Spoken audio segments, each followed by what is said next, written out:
नमस्कार, परभणी न्यूजमध्ये आपलं स्वागत करतो. मी दिलीप बनकर. पाहूया आजच्या ठळक घडामोडी. आदर्श माध्यमिक विद्यालय व उच्च माध्यमिक विद्यालय परभणी, वृंदावन कॉलनी, कारेगाव रोड, परभणी येथे अवघ्या विश्वाचा एकची रंग पांडुरंग आषाढी एकादशी निमित्त विद्यार्थ्यांची विविध संतांच्या वेशभूषेत गोपाळ दिंडीचे आयोजन. परभणी दिनांक 25 जुलै 2026 रोजी परभणी शहरात अवघ्या विश्वाचा एकच रंग पांडुरंग देवश यांनी आषाढी एकादशीनिमित्त आदर्श विद्यालय येथे भव्य गोपाळ दिंडीचे आयोजन करण्यात आले.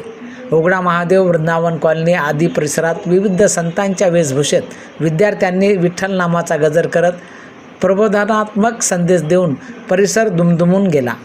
यावेळी मुख्य सोहळ्याच्या अतिथीस्थानी मुख्याध्यापक निशांत हाके, दीपक चिलगर, ज्ञानेश्वर वैद्य, अशोक बोबडे, श्री शिवाजी शेळके, सो S B. Mane, Anita Manohare, B S. Siddhe, M P. Hondrao, M V. Ghalgir, J V. Kasade, P S. Kalbande आदींच्या उपस्थिती होती.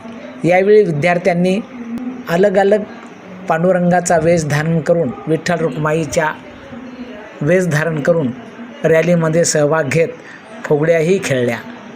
यावेळी आदर्श विद्यालय येथे विद्यार्थ्यांसाठी साबुदाणा खिचडीचे वाटप करण्यात आले.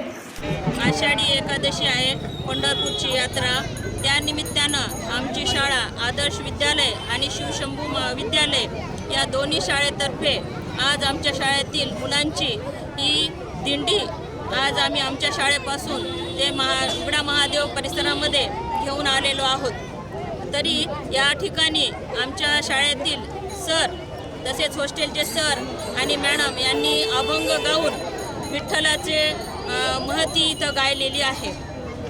ही महाराष्ट्राची अनादी परंपरा आहे. त्या अनुषंगानं अख्ख्या महाराष्ट्रातून पंढरपूरला अनेक दिंड्या नामघोष करत जात असतात. पण आपण आज आषाढी एकादशी निमित्त या प्रत्येक गावोगावी प्रत्येक शहरात या दिंड्या आपण साजऱ्या करत आहोत. तसेच आमच्या आदर्श विद्यालय परभणी आणि शिवशंभू प्राथमिक विद्यालय परभणी यांच्या वतीने आज या ठिकाणी दिंडीचं मोठ्या थाटामाटात सादरीकरण करण्यात आलेलं आहे. उघडा महादेव या ठिकाणी आम्ही आता सध्या उभे आहोत आणि या ठिकाणी आमच्या शाळेच्या शिक्षिका होंडराव मॅडम तसेच बोबडे सर यांनी या ठिकाणी एका अभंगाचं सादरीकरण केलेलं आहे. आणि महाराष्ट्राची दिंडी ही परंपरा असल्यामुळं ती आपल्याला कुठेतरी पुढील संस्कृतीला त्याचा विसर पडू नये म्हणून आपण हे प्रयोग राबवत असतो. मी बोबडे सर या शाळेचा पालक असून माझे विद्यार्थी आणि माझा मृदंगाचार्य मुलगा आम्ही या दिंडीमध्ये सामील झालेलो आहोत. आज आषाढी एकादशी आहे.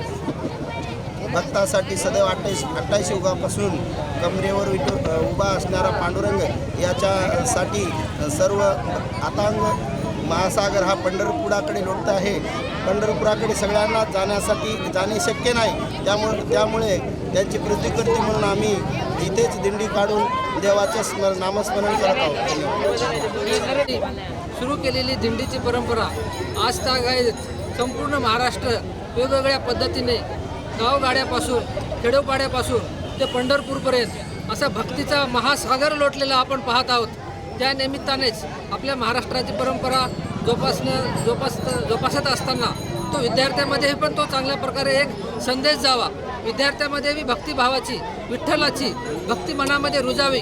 या निमित्ताने आम्ही आमच्या प्रशालेच्या वतीने इथे मंदिरामध्ये सर्व विद्यार्थी घेऊन आलेलो आहोत. सर्व विद्यार्थी पंढरपूरच्या विठ्ठलाच्या भक्तीमध्ये एकदम न्हावून निघालेले आहेत व त्यांचा जयघोष करत आहेत. धन्यवाद. आणि याचबरोबर हे बातमीपत्र संपलं. पुन्हा भेटूया पुढील बातमीपत्रात. शहरातील ताज्या घडामोडी जाणून घेण्यासाठी पाहत रहा परभणी न्यूज.